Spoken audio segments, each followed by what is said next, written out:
The 2 minutes have passed. I think we're going to get going. Again, my name is Dave McLaughlin with WSP Canada.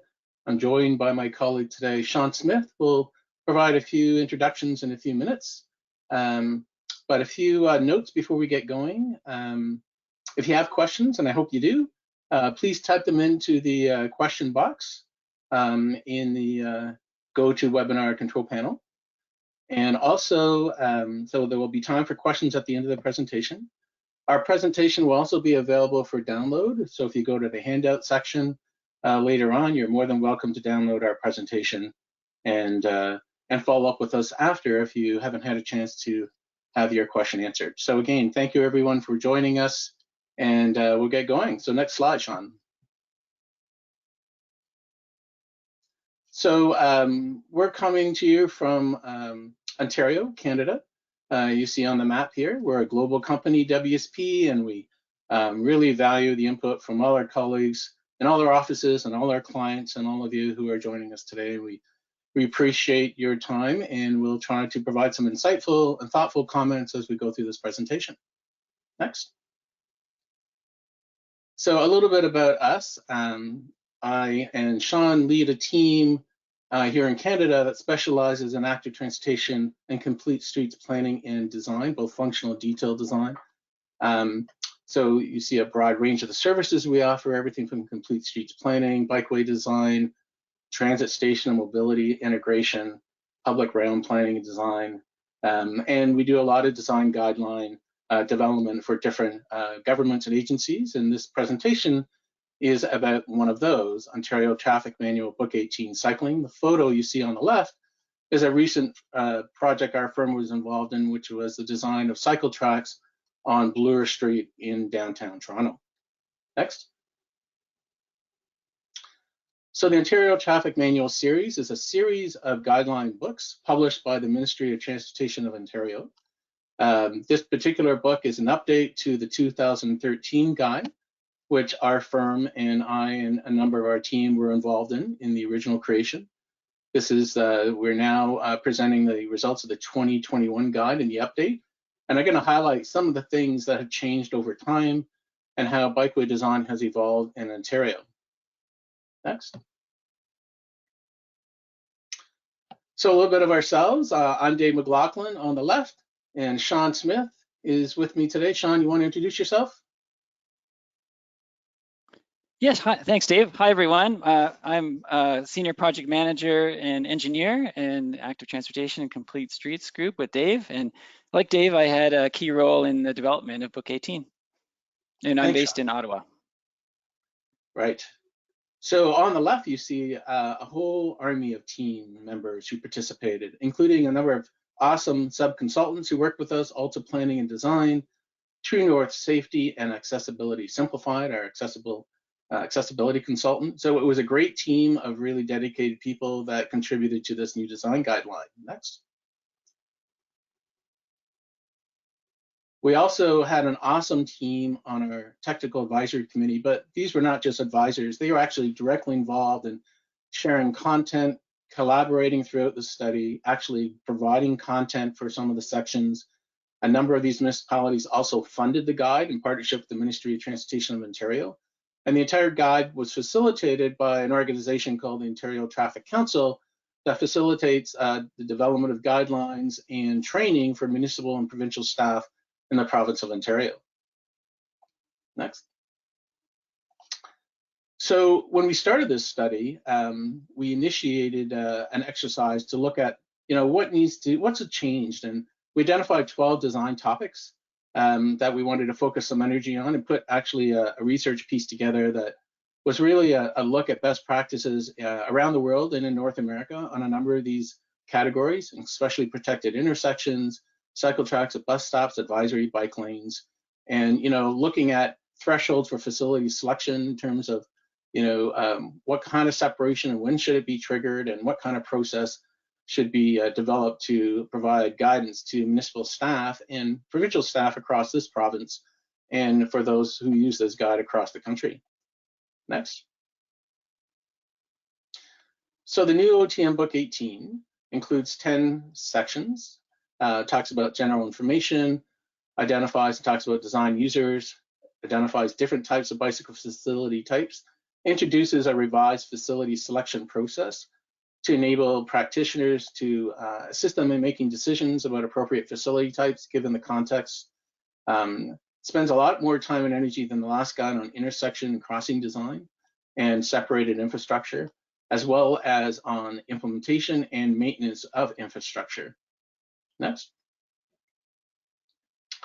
So in terms of design users, the focus of this guide, and to some degree the previous 2013 guide, is on the interested but concerned, the broadest part of the population who are seeking sort of lower stress environments. I think much of the infrastructure that many municipalities have built, especially on road, has typically really accommodated somewhat confident, you know, that 5 to 9%. Of course, some might argue it's really more the fearless or confident. That's a matter of debate. But the focus of this guide is really on, you know, all ages and abilities infrastructure wherever possible, and increase separation where it makes sense. And on many streets it makes sense, and you'll see that in a moment. Next. So we thought, you know, showing you the cover of the older guide and the new guide is a real testament to what's changed. So, you know, a significant movement towards separation, protected intersections. In Canada, we use green as a color that's associated with bikeway infrastructure, and adding bike signals, cue boxes for left turns, significant more positive guidance in terms of signage and pavement markings, both at driveways and at intersections. Those are many of the changes that have been incorporated in the new update to Book 18. Next.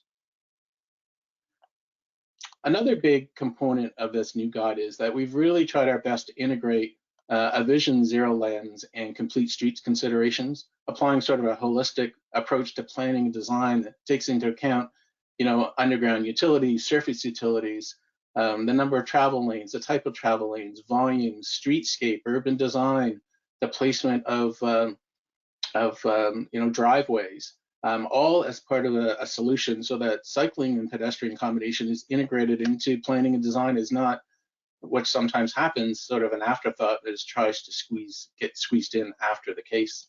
Next. So Vision Zero is a huge component for us, all about improving safety and reducing risks to vulnerable road users. And there are many tools that are captured in this design guide that speak to that. But a big one is tightening up curb radii and using better treatment so that cars have more space when they're looking to turn, and that they're traveling slower when they're negotiating these turns and crossing paths of pedestrians and cyclists. And you'll hear a little bit more about that later in our presentation. On the planning phase of things, you know, we really spent a bit of time talking about how we can use GIS and data sets to help in planning, looking at cycling mode share, population density, salary, thinking about, you know, identifying potentially cyclable trips, looking at lower stress environments, and looking at equity and trying to think about where a density of a network should be increased to better accommodate and support disadvantaged neighborhoods is a key component of what we're trying to do in this new guide. Next. So part of the guide, and I talked about a holistic approach, is thinking about users and level of skill over time as they get older and have more experience using cycling.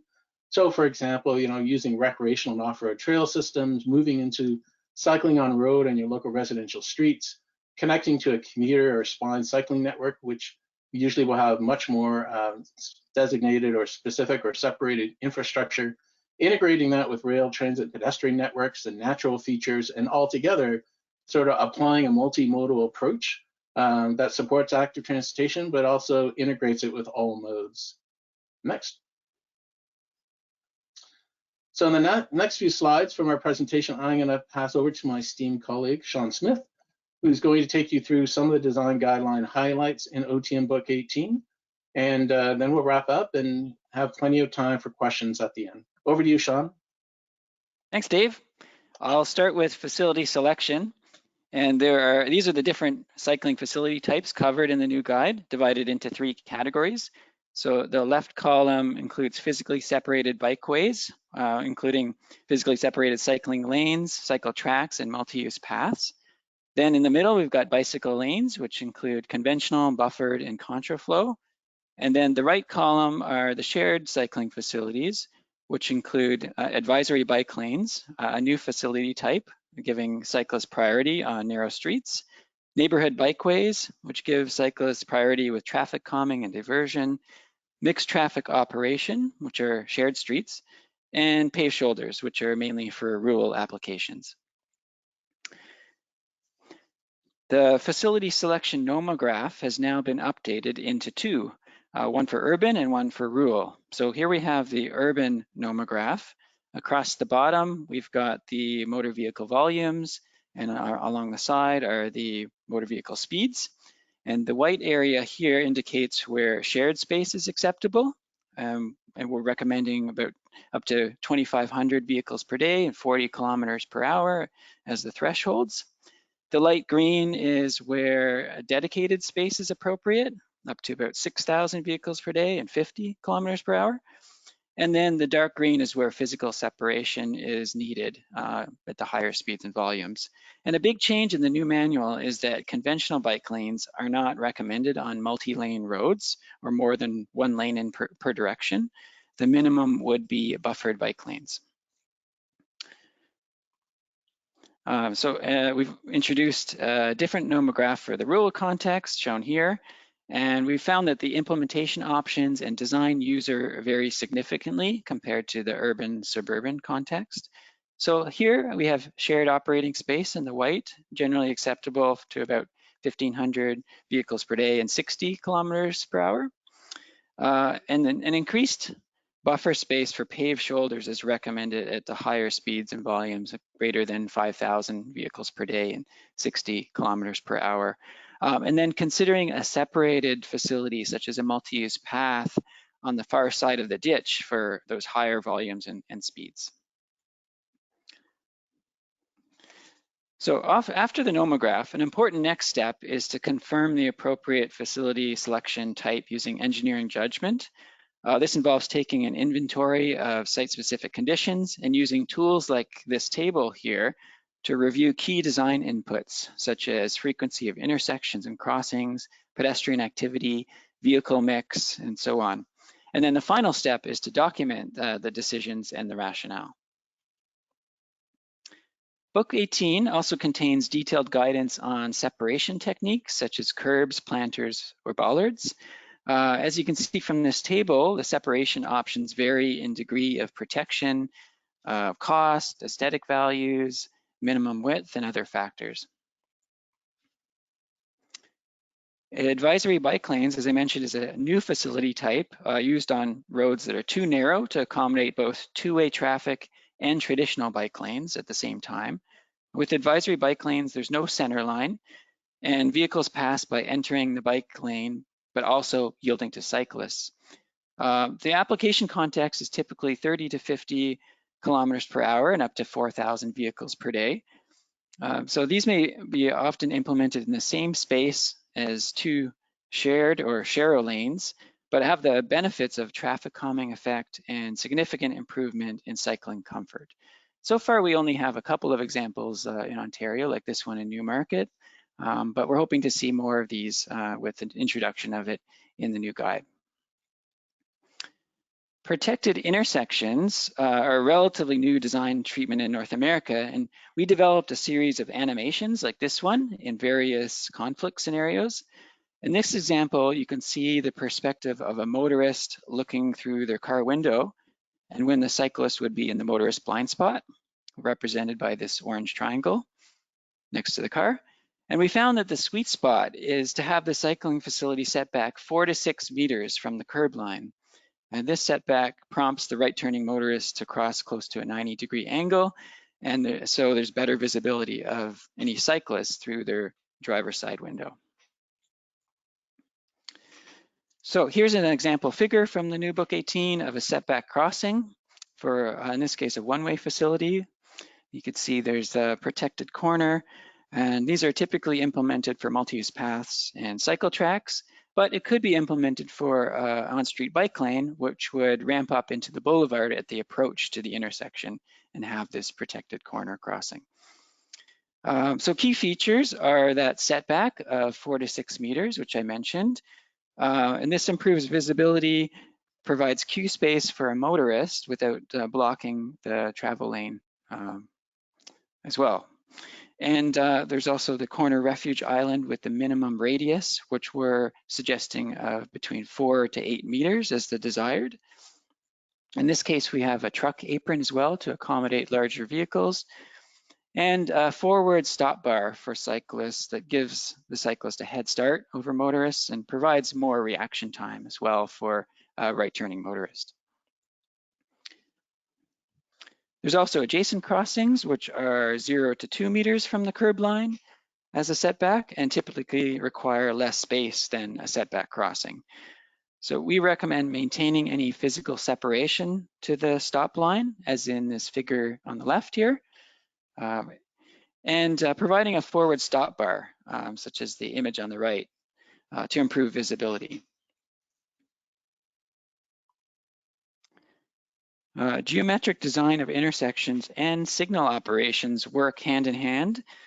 Book 18 identifies applications for protected signal phasing, such as thresholds for a high volume of right-turning vehicles, to completely separate turning vehicle movement conflicts in time.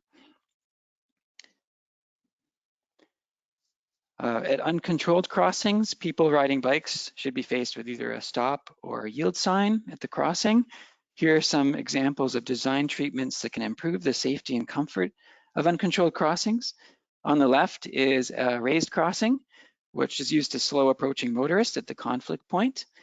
And on the right is a center median refuge, which splits up the crossing into 2 phases. And you can see there's also an S-curve at the approach to slow the operating speed of approaching cyclists. A continuous cycle track is where sidewalks and cycling facilities pass through the driveway or intersection of a minor street without interruption. This design treatment clearly communicates that pedestrians and cyclists have the right of way over motorists who perceive that they're driving over a pedestrian cyclist space. Newer smart channel designs provide some improvement over traditional turn channels in reducing motor vehicle speeds and providing pedestrian cyclists priority at the crossing. So here's an example of one that's been implemented in Sudbury. We've also introduced a new marking for raised crossings, more common in the US right now, the triangle inside a triangle you could see in the image. The previous marking looked very similar to the shark's teeth markings, but just turned the opposite way, which was confusing for most road users. Radial roundabout design is recommended, which slows motorists at the entries and exits and intersects the circulatory roadway at a near perpendicular angle, rather than a tangential roundabout design, which encourages higher motor vehicle speeds. So on the left is a pedestrian priority roundabout with PXOs, typically used in urban areas, whereas the one on the right is a motor vehicle priority roundabout, which is typically used in rural areas. And in this case, a cyclist would wait for a gap in traffic to make the crossing. Transit vehicles create an additional source of conflict for most people riding bikes, particularly at transit stops where motor vehicles access the curb and pedestrian activity is typically higher. So there are 4 transit stop approaches identified in the new guide. And you can see in this table, when selecting a bus stop design, there are various considerations that need to be made, such as the impact on user delay, space requirements, and other curbside uses. So the example on the right here is of an island boarding transit stop. And here are 2 figures from the new guide with transit stops at cycle tracks. The island boarding transit stop is where the cycle track or multi-use path goes behind. And the shared cycle track transit stop is where the cycling facility goes through, with cyclists yielding to pedestrians. Book 18 now has more guidance on accessibility informed design, like tactile walking surface indicators or TWSIes. as well as delineation for separating cycling and pedestrian facilities. So here are 3 examples of how to do that. And finally, there's also a chapter dedicated to implementation that covers the steps involved in building a cycling network and the different ways cycling facilities can be implemented. Here's an example of a reallocation of road space from a conventional 4-lane cross-section to a 3-lane cross-section with a 2-way center left turn lane and separated bike lanes. So we wanted to leave you with a few key takeaways. The first being that to realize the full benefits of cycling, it's critical to implement a network, not just a single link, that appeals to the interested but concerned group, all ages and abilities. Secondly, Book 18 represents the latest thinking in cycling facility best practice, adapted to Ontario's needs and context. We think it'll be transformational in the planning, design, and implementation and maintenance of cycling facilities, just as the original 2013 manual was. So add it to your toolbox. Thirdly, design continues to evolve, and we think design manuals should have smaller, more frequent updates to capture these changes and stay current. And finally, Book 18 training sessions are being rolled out. So if you're interested, we'd encourage you to reach out to the Ontario Traffic Council on training dates. So now we'll open it up to questions. Thank you, Sean and Dave, for a fantastic presentation. So just to remind you, you can always log your questions in the question box on the GoToWebinar platform, and you can download a PDF of this presentation from the handout box, including the manual itself. I will start with the first question. What changes to Book 18 are you seeing road authorities overlook the most? Oh, that's a really good question. I mean, the book just got published within the last 2 months. I think, the challenge is that separation of bike infrastructure is increasingly more and more important. We all know that. And I think it's always easy to reallocate space and put in a bike lane when the reality is that because of volumes and posted speed and the mix of traffic, we don't really want a bike lane. We want some kind of either a minimum buffered facility, if not fully protected. And sometimes that means that the travel lanes need to be narrowed up from what traditionally municipalities have been using to something more in line, the 3.3 to 3 meter range. And that does free up space that allows for that physical separation. It's just taking time for some of our municipal partners to sort of adapt their own engineering standards. But that is one example. I would add that intersections are really critical, and sometimes municipalities fall into the trap of just implementing a facility mid-block, and perhaps even it's a 2-tier municipality, and so one jurisdiction has it over the boulevard and another over the intersection, so it makes it challenging. But a facility is really only as good as its weakest link, so it's really critical to have a continuous facility and minimize the stress at intersections. Thank you. There is a comment here and a question. The continuity of bike lane is important for user predictability rather than merging MUP. Are these examples where different bike facilities merge and cause problems?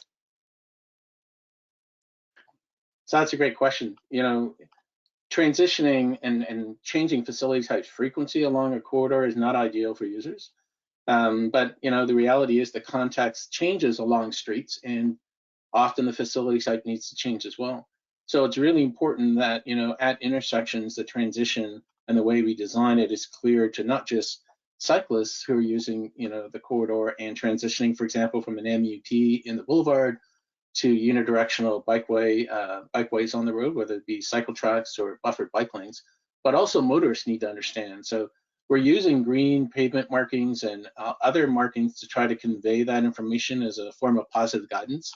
And I think we've gone a long way from that. The previous guide in Ontario really didn't have a lot of guidance in intersections, so I think we've come a long way in trying to convey to all the users sort of what they might expect when they pass through. Sean? Yeah, that's right. And we didn't include transitions in our presentation, but the guide does have some suggestions on how to transition from, say, a two-way to a one-way facility and transitioning mid-block and so on. But yeah, agreed. It's not always practical to have, although it's desired, not to have a consistent facility throughout. But always think about the user experience and how people who aren't familiar with the corridor will use the facility. Thank you. There's a question here about slide 23, which is, I think it's the setback crossing. What are the implications to our ROW requirements, raw requirements? I hope I'm pronouncing it correctly. Right-of-way requirements. Sean, you want to take that? Sorry, I missed the first part of the question. There's a question about the setback crossing slide. What are the implications to right-of-way, I think, requirements? Right. Yeah, the reality is you don't always have that setback, the space for a 4 to 6 meter setback, in which case you can have a constrained protected intersection or adjacent crossing, but you really have to work within the constraints that you have on the project. And you know, every intersection is going to be a little bit different, but OTM Book 18 is a guide to help. Thank you. We have a lot of questions. I will read the next one. Most streets are designed as overland flow routes for stormwater. Are there ways to still allow streets to be used as this and still implement raised intersection continuous sidewalks?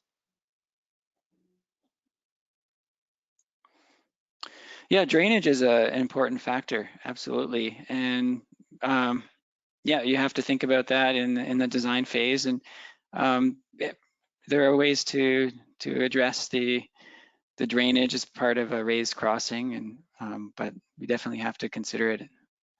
Dave, do you have anything you wanted to add about that?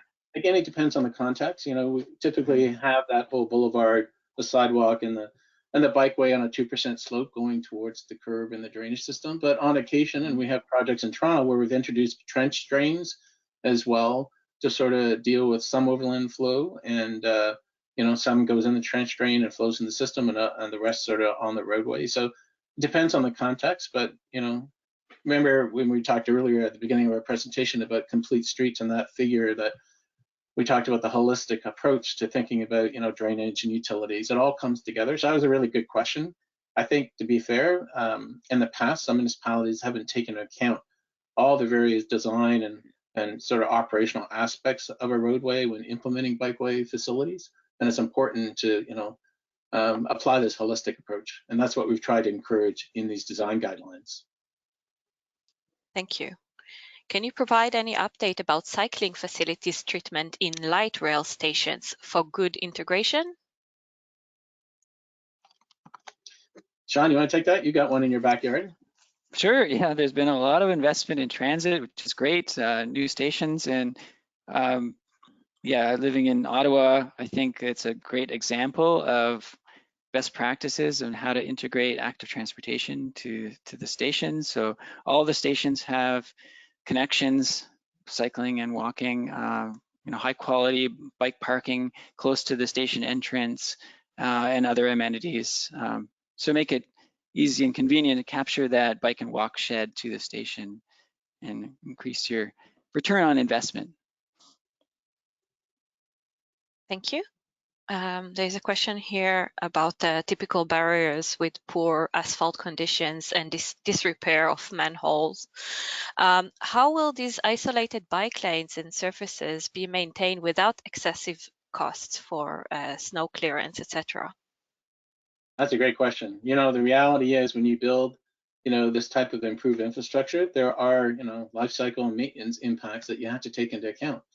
So, you know, whether you're doing a retrofit and putting in precast curbs and pinning it to the road and having gaps for drainage and using, you know, a sidewalk plow or a brush to clear it out utilizing existing equipment or buying new equipment, there is a cost to maintain it.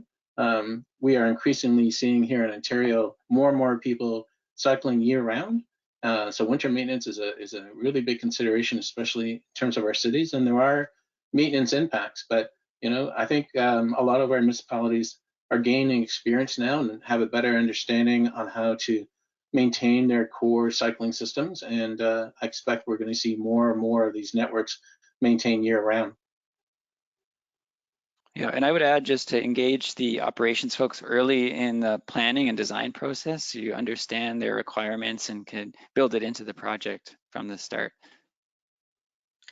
Fantastic, thank you. I will take the last question. Additional questions, I'm sorry, we have a lot, but will be answered later on by Dave and Sean. What are the emerging best practices recommendation for transit stop integration?